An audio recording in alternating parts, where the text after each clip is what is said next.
Thanks for joining us. In the last couple of days, the most frequently asked question to me has been, what do I think about Obama and his foreign policy? Is there reason to be optimistic that we'll have positive changes around the world and especially in the Middle East?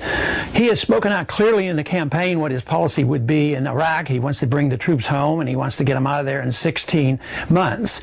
And he may draw down on those troops, but quite frankly, I don't believe for a minute that he will ever take down and remove that very offensive embassy in Iraq, nor close the military bases. So overall, I don't think the policies would change. I think if the violence escalates, which is a very significant possibility, he would be sending troops in if he had to.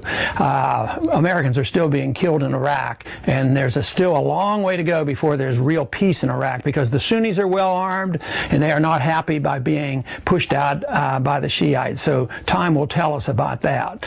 But Obama was very explicit about his foreign policy in Afghanistan. He said we should escalate in Afghanistan. We should have more troops in Afghanistan, and that's where the battle is. That's where the battle with the Al-Qaeda is in Afghanistan. But when he talks about Afghanistan, he talks about Pakistan as well. And this very week, the American missiles sent off by our CIA with drones ended up killing 22 civilians. So they said there were possibly a few Al-Qaeda suspects there, but some women and children were killed as well.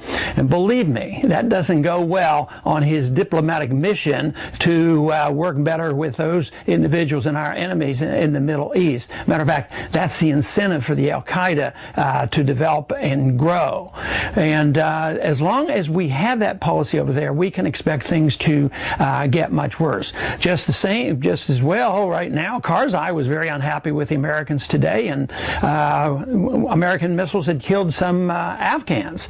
And he is just holding on by his strings, you know, to the presidency of Afghanistan, and that is likely to come to an end. So really and truly, policies have not changed. They're exactly the same. Escalation of war. Afghanistan will be Obama's war.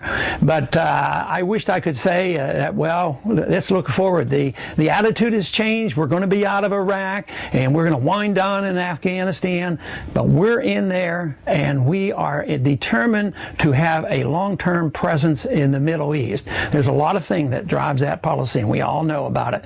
The number one probably is oil. Has a lot to do with it. The neocon philosophy has a lot to do with it. Israel has a lot to do with it, as well as this idea that we have to be over there for our national security reason to fight the Al-Qaeda. But quite frankly, I am convinced, as so many other Americans are, that the reason that we have to worry about the Al-Qaeda is because we're over there. The more we're over there, and the more of the Muslims we killed, the greater the incentive there will be for Al-Qaeda to try to come and kill us. We need a significant change in foreign policy. We don't need more of the same. We need less influence of the neocons. We don't need a perpetuation of the foreign policy of the neoconservatives. And that policy, of course, is a non-interventionist, pro-American, pro-Constitution foreign policy, which means we ought to mind our own business, come home, and take care of our own business here at home. And besides, financially, that's what we must do soon.